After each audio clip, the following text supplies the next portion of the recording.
grand on a retail property. I was like, when she worked with the clients for 30-ish days, it's like, what the fuck? And I'm over here building these houses. Yeah, I may make 150, but it's over 12 months, 18 months of dealing with these people very emotionally.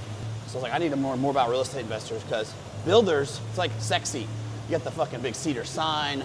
You got the badass F-250 Platinum every year. You got the big house because you're selling houses. But on the outside, it's like they're just jumping paycheck to paycheck a lot of times. And so you don't have any exit strategies. You only have one exit strategy. You sell the property to a client that loves the home, or you build for somebody else, which is pretty much working for them, selling your soul. Okay. And I was like, all right, I need to figure this out. So I did real estate investing, all that program, learned about it, dove into it like hardcore, like anything else. And I started buying up rentals. I started flipping, which were like totally different than what I was doing. I had to get my ego out of it because I was used to doing like sexy stuff. And then I was doing shit boxes on the side. Like I was taking like affordable housing, redoing them. Yeah, but I would make like 30 grand on this shit box in like 45, 50 days. And it would take me a year to make 150 on this one project that I was married to these people. So I was like, I just need to do numbers on this. It's just a numbers game. So I did, and we went all in. We were doing like between 20 and 30 flips a year, and we were taking down like 30 or 40 properties for the next couple of years in 21, 22, 23. And we just kept going hard at it, and I completely stopped building. And it took off when I did that. I was like, fuck it.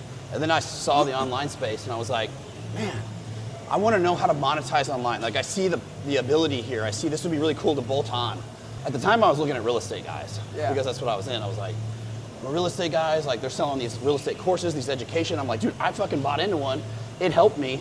I want to do the same, but I want to change it my way. So I started digging in and hired a mentor, probably the same one you've hired before. This is early, like 22. I was like, I got to know how online space works, blah, blah, blah. At the time, that person was only teaching fitness. He's like, I don't know anything about that business. I only know fitness, but I can show you all how I do it. I was like, cool, I'm just gonna fucking copy it. Got the little information I did, and then I started marketing to people that already knew me in my town. I had a really little following, like a couple thousand. Yeah. I started marketing like, hey, I'm gonna start helping people get into real estate. And the people that already knew me knew my credibility locally. Yeah, so that was easy. And we're like, so I got like, 3 or 4 people, 5 people. They were like, hell yeah, I'm in. And then I was just dedicated my time to them, and I really showed them how to do it, and they made really good money in a decent period of time. A couple people quit their jobs. There were people like my buddy's little brother, and then they were like, somebody that's been known me for a while in the industries and whatnot. Yeah. So, and they went all in on it, and I was like, this is sick. Okay, so I'm figuring it out. So I just kept doing it and kept doing it. And I ended up getting to a point where I was like, shit, I can't be a full-time real estate investor guy and full-time online coaching and consulting. I was like, I really enjoy this, coaching and consulting. So I kept building on that and doing more of that. My wife handles more of the real estate investing side. And right now, we just moved to California into 23, 24. So we've only been here about a year and a quarter. And fucking went all in on that, continued to freaking help people and educate people, and I brought more things into it because I'm breaking this down in a very small timeline, but I started a service business. I still have in Oklahoma, so we do like residential, commercial waterproofing. One of my guys that I deployed with runs that. Okay. So I still have the service business. I still have a lot of assets in Oklahoma that I'm slowly selling off. And then eventually, once I feel like I have the time to dedicate and the coaching company is actually moving with the people in the business, then I'll do more like commercial investing and or single family out here. What's up? What's your story? We'll rip it on the podcast too. Do you know where, SAC, do you know Trinity Center, Trinity Lake? I don't.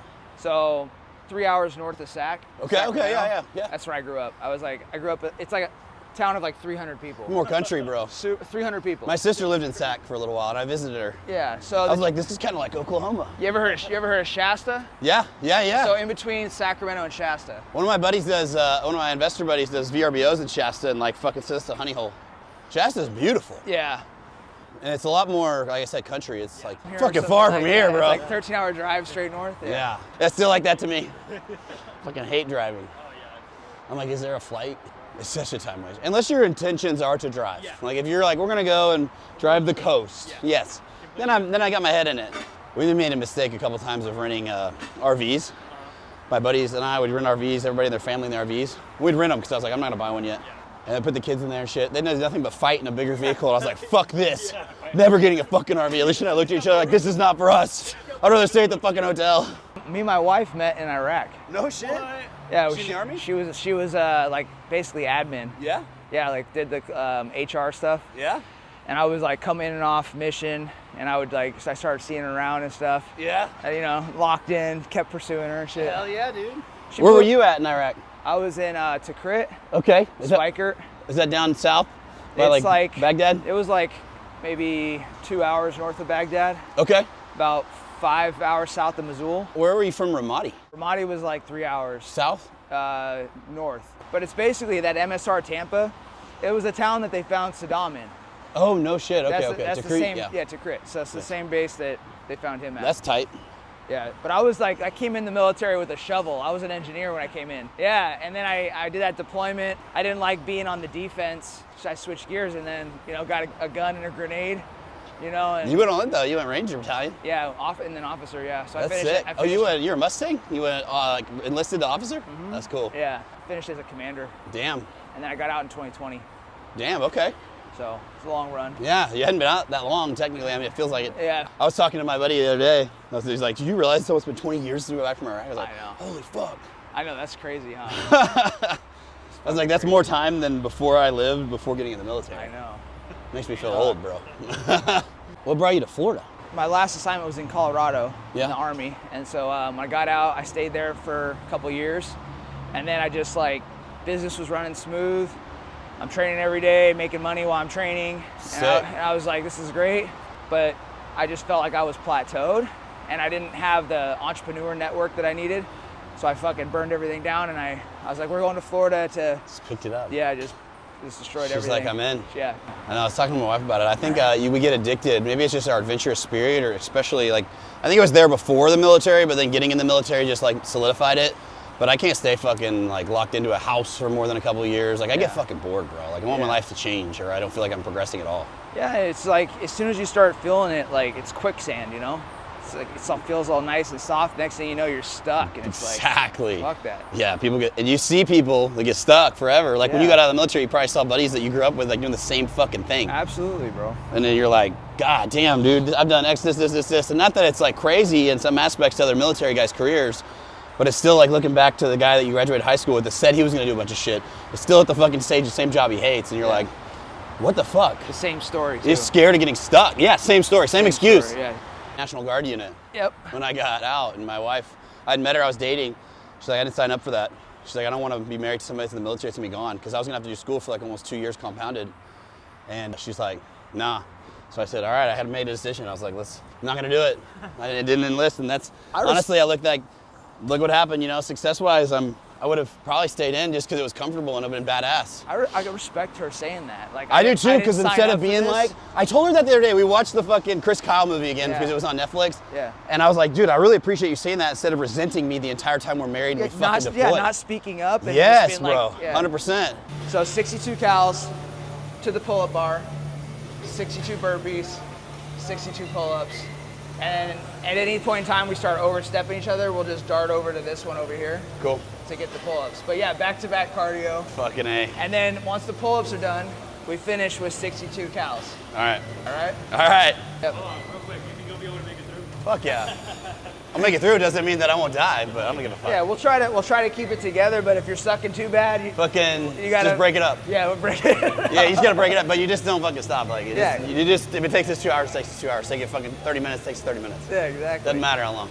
All right, so we're using the number 62 because I'm a former Army Ranger, and Ranger School was 62 days. Ranger School changed my life. People say that it takes you 3 weeks to make a habit. 62 days is the perfect amount of time to change your entire life because my life was changed in 62 days. So we're gonna use the number 62 to build the workout off of.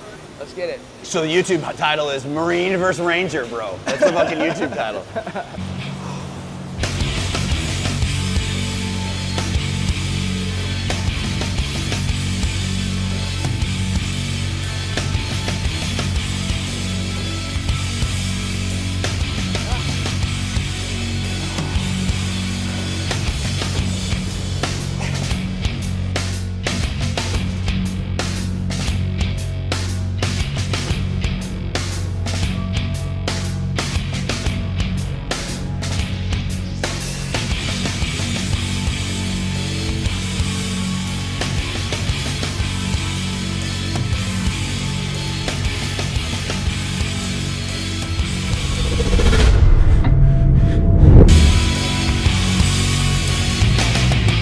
Yeah, we'll let the Navy SEALs carry the boats. We'll carry the chicks out of the club. The work's not before it gets hard. The work starts once it gets hard, you know what I mean? You go to the gym, people train to push themselves, but then they get to the part where it starts to hurt and that's where they stop. It's like you missed the whole point.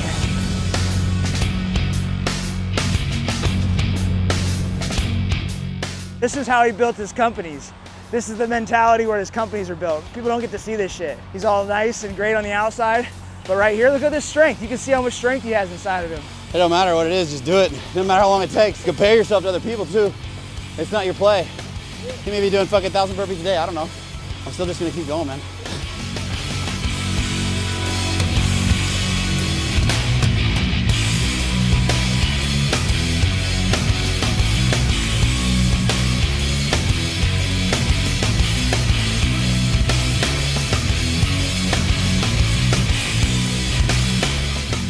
When I was doing CrossFit, fucking, this shit would have been nothing. I was doing jiu-jitsu, cardio went up, not the first day, not the first month, but after multiple months.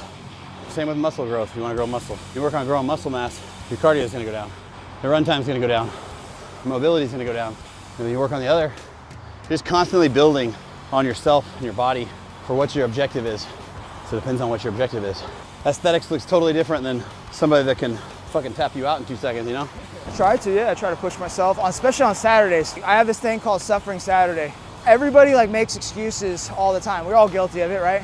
But we all have one motherfucking day where you can choose to sack up and not bitch out of your shit. So Saturdays, it's not just about not bitching out, it's about pushing yourself just a little bit further. So I try to do something a little extra on Saturday to keep self out of complacency, you know what I mean? I could keep you up for like 30 hours straight like this and you would still be fine. You would make it. Facts. You made me feel fucking drunk. Yeah, right. Yeah. Yeah, military definitely, especially if you're in any battalion or anything like that, definitely shows you what you thought was your limitation was just an excuse. Put a break in your knees, small break in your knees, yep. So you don't pass out. Let's go, baby. That's just weakness, bro. That's just weakness, bro. That's just Love weakness. It. Attaboy. Proud of you.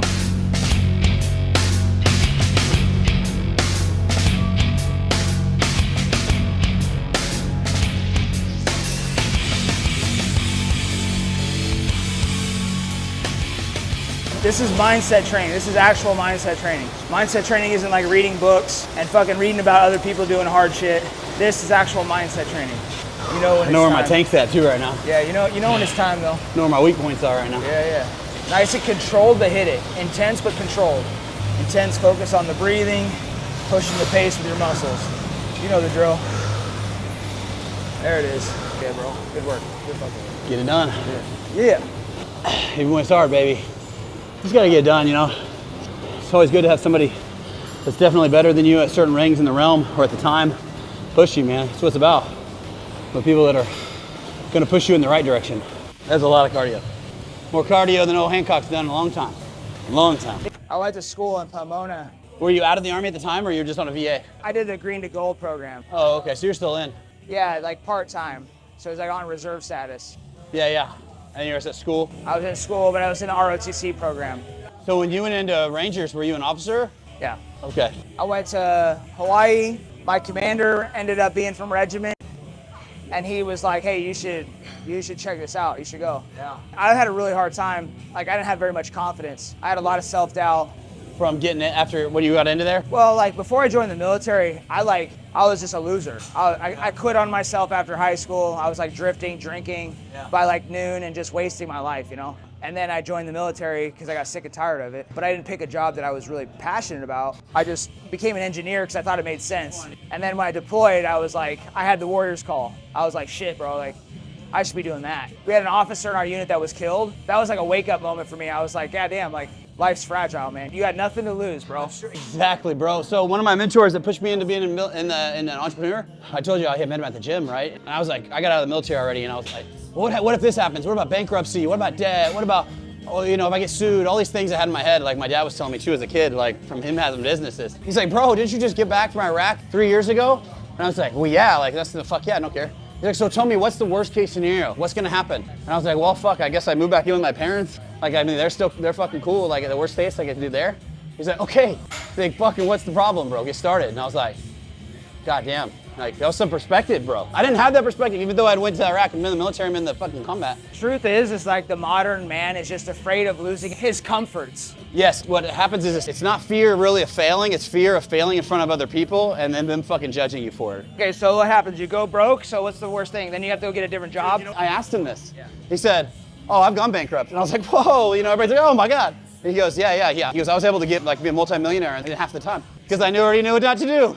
I was like, what the fuck? I didn't even think about that. But it's the same thing that we do in the military, you just don't apply it to money. Of course you're gonna break. The objective is to break you and then rebuild it and then show you that you can do it again. But when it comes to money, it's like that entrepreneurial game is harder than the physical side because it's such an outward world and it's so intimidating for most people. Most of us hard-ass dudes, like they really struggle with that side of it.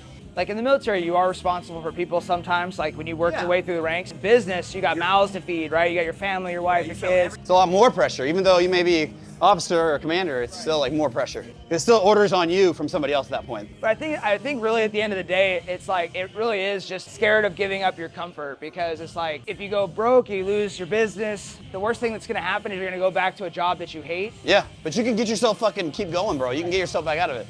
The life you want is gonna cost you the one that you have now. YBH.